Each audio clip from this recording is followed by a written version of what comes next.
अस्सलामुअलैकुम स्टूडेंट्स, जैसा कि आप जानते हैं हमने सेकंड ईयर का चैप्टर नंबर 12 को स्टार्ट किया हुआ था। इस चैप्टर नंबर 12 का टॉपिक 12.2 हम डिस्कस करेंगे फील्ड ऑफ फोर्सेस। तो फील्ड ऑफ फोर्सेस को नाम से हम डिस्कस करेंगे। देखिए,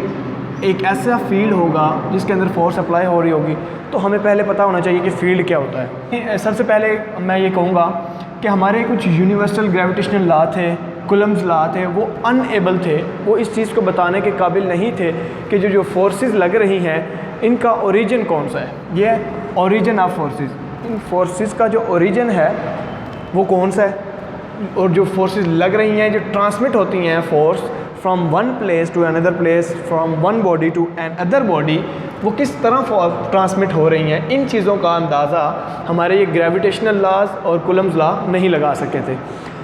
इसका अंदाज़ा लगाने के लिए, इस फोर्स का अंदाज़ा कि फोर्सेस का ओरिजिन कौन सा है, फोर्सेस के अंदर जो ट्रांसमिट हो रही हैं force from one place to another place for one charge to another charge, इनका अंदाज़ा लगाने के लिए एक साइंटिस्ट है माइकल फैराडे ने आके 1791 से 1867 के अंदर ये लॉ पेश किया, जिसमें उसने कॉन्सेप्ट दिया था किसका, इलेक्ट्रिक फील्ड का। तो इधर से हम पहले चीज़ पढ़ेंगे, इलेक्ट्रिक फील्ड होता क्या है। इलेक्ट्रिक का पता है आपको कि क्या होता है, चार्ज, और फील्ड होता है एक रीजन। तो इलेक्ट्रिक फील्ड की अगर मैं डेफिनेशन करना चाहूँ तो electric field is that region और स्पेस अराउंड अ चार्ज। ये हमारे पास एक पॉजिटिव चार्ज है, इस चार्ज के इर्द गिर्द एक ऐसा रीजन होता है, एक स्पेस होती है, ये है एक लिमिटेड स्पेस है, यहाँ तक मैं कहता हूँ एक स्पेस है, यहाँ तक रहकर ये पॉजिटिव चार्ज, यूनिट चार्ज जो है, दूसरे पॉजिटिव चार्ज या नेगेटिव किसी भी दूसरी बॉडी पर एक फोर्स एक्सर्ट करे,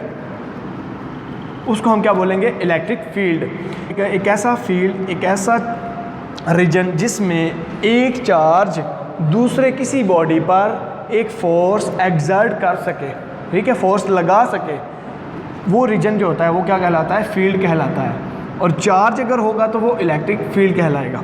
जी। अब वो ऐसा रीजन अगर हम कहते हैं यहाँ पर मैंने एक पॉजिटिव चार्ज रख दिया, तो ये इस पर फोर्स एक्सर्ट, ये जो चार्ज है ये फोर्स एक्सर्ट नहीं कर पाएगा। तो इसका मतलब है ये जो चार्ज है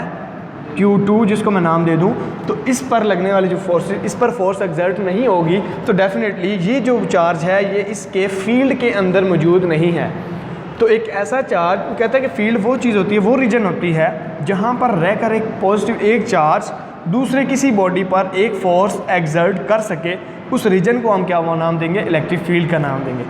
ले मैं बात करता हूँ, हमारे पास यही चार्ज है,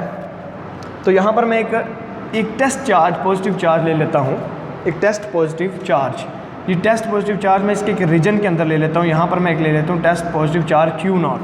टेस्ट पॉजिटिव चार्ज है हमारे पास Q0, ये बहुत छोटे साइज़ का होता है। अब ये इस पर एक फोर्स अप्लाई करेगा तो डेफिनेटली ये भी पॉजिटिव और ये पॉजिटिव, इनके अंदर रिपल्शन पैदा होगी। रिपल्शन पैदा होने से जब इस पे ऊपर एक फ़ोर्स अप्लाई हुई तो डेफिनेटली हमें पता लगा कि ये किसके अंदर मौजूद है, इसके रीजन के अंदर, इसके फील्ड में। तो इसकी वजह से जो इसकी फील्ड के अंदर इलेक्ट्रिक फील्ड पैदा होगा, इसको हम क्या बोलेंगे, इलेक्ट्रिक फील्ड। सो देखिए, नेक्स्ट मैं एक बात करूँ तो एक आपने लाइन देखा होगा शेर, उसको अगर वो पिंजरे के अंदर है, ये मिसाल आपको देता हूँ, ये है शेर का पिंजरा, तो इसके अंदर शेर है, मैं कहता हूँ ये शेर है हमारे पास। अब देखिए, इसके अंदर रहकर ये, अब ये कहाँ तक फोर्स, कहाँ तक किसी दूसरे जिस्म को इफ़ेक्ट कर सकता है, अगर कोई इसके पिंजरे के अंदर आ जाए,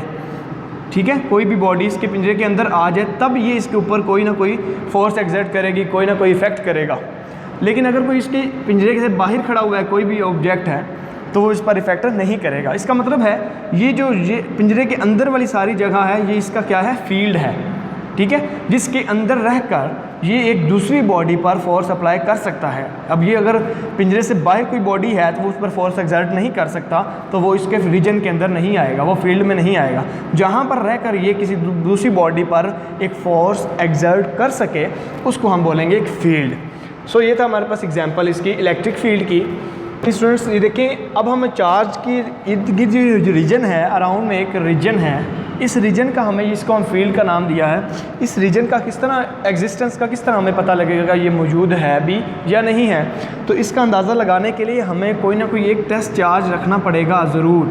अगर हमारे पास टेस्ट चार्ज हम इस रीजन के अंदर नहीं रखते तो हमें नहीं पता लगेगा कि इस पॉजिटिव चार्ज के इर्द गिर्द राउंड में कोई रीजन है जिसे जहाँ पर इसके इलेक्ट्रिक फील्ड पैदा हो रहा है। तो यहाँ पर वो कहते हैं कि अगर हम इस फील्ड का एग्जिस्टेंस को देखना चाहते हैं कि मौजूद है या नहीं है, तो हमें कोई ना कोई एक टेस्ट चार्ज मौजूद इसके अंदर इसके रीजन में लेकर आना ज़रूरी है, ताकि हमें पता लग सके कि इसके अंदर अट्रैक्शन की फ़ोर्स लग रही है या रिपल्शन की फोर्सेस कोई ना कोई फोर्स एग्जर्ट हो रही है। तब हमें पता लगेगा कि इसके अंदर एक रीजन मौजूद है जिसको हम फील्ड का नाम देते हैं और इलेक्ट्रिक फील्ड कहते हैं। अब देखें, अब वो कहते हैं अगर इस रीजन के अंदर हम एक पॉजिटिव चार्ज Q0 रख देते हैं, Q0 चार्ज रखने से इसके अंदर दो चीज़ें पैदा हो जाती हैं कि एक तो हमें पता चल गया कि इस Q0 को इस रीजन में रखने से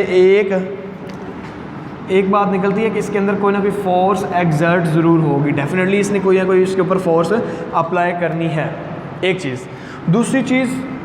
अगर इस पर कोई ना ये चार्ज जो है पॉजिटिव चार्ज बॉडी किसी अदर बॉडी पर फोर्स अप्लाई कर रही है, तो डेफिनेटली हमें पता लग जाएगा कि इस रीजन के अंदर कोई ना कोई एक पॉजिटिव चार्ज Q जो है इसके अलावा कोई और चार्ज भी है, एक और चार्ज भी मौजूद है जो कि Q0 है। Q0 ले लें, कोई भी charge positive charge negative charge ले सकते हैं, लेकिन इस चार्ज को रीजन में रखने से हमें दो चीज़ें पता लगती हैं। एक तो पता लगा कि इसने कोई ना कोई फोर्स अप्लाई की,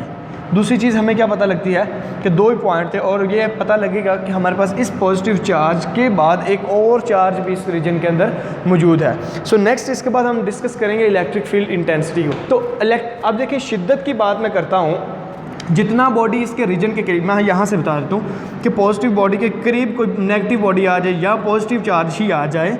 तो जितना ये इसके करीब आएगा इस चार्ज के, उतनी ही इसकी स्ट्रेंथ ज़्यादा होगी, यानी इसकी शिद्दत बहुत ज़्यादा फोर्स लगा के खींचेगा, बहुत ज़्यादा फोर्स लगा के इसको दफ़ा करेगा। लाइक एज मैं कहता हूँ, अगर एक बॉडी यहाँ पर पड़ी हुई है और एक बॉडी यहाँ पे पड़ी हुई है, अब देखिए इस पर एक फ़ोर्स इसने एक्सर्ट करनी है, वो भी है रिपल्शन की फ़ोर्स,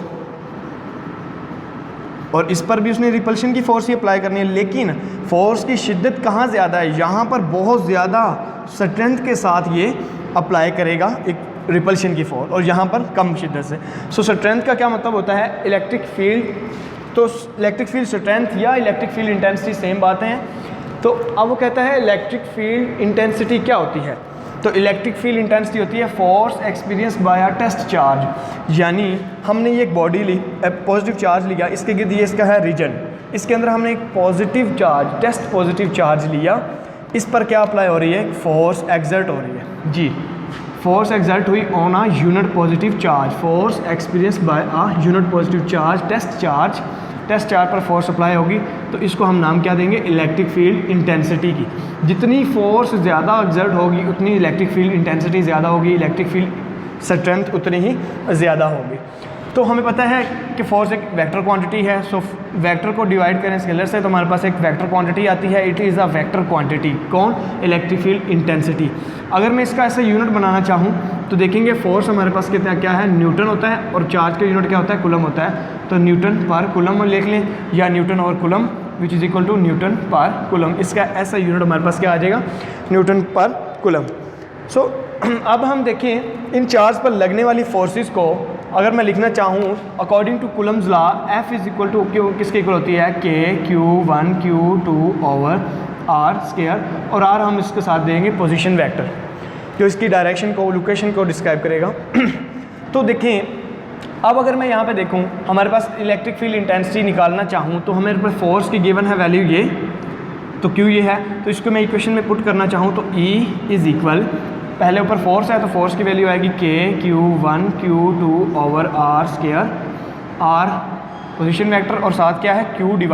डिवाइड हो रहा है। अब हमारे पास ये जो देखी जाए इक्वेशन, इसमें Q1 और Q2 दो चार्ज नहीं है बल्कि एक Q है चार्ज और दूसरा Q0 है, तो मैं इसको लिखूँगा Q और इसको लिखूँगा Q0, Q और Q0। सो Q0 से Q0 कट जाएगा तो हमारे पास जो इक्वेशन बच जाएगी इलेक्ट्रिक फील्ड इंटेंसिटी की K Q एंड Q0 तो कट गया, तो हमारे पास R स्क्वायर और साथ R इसका यूनिट वेक्टर, या electric field intensity in Coulomb's law हमारे पास इलेक्ट्रिक फील्ड इंटेंसिटी की इक्वेशन आ जाएगी E इज इक्वल टू, इनको हम न्यूमेरिकल्स के अंदर यूज़ करेंगे। आपको मेरी वीडियो अच्छी लगी तो प्लीज़ लाइक करें, कमेंट करें, शेयर करें और सब्सक्राइब करें। अगर अभी तक आपने सब्सक्राइब नहीं किया तो सब्सक्राइब करके बेल आइकन को प्रेस करें। Thank you.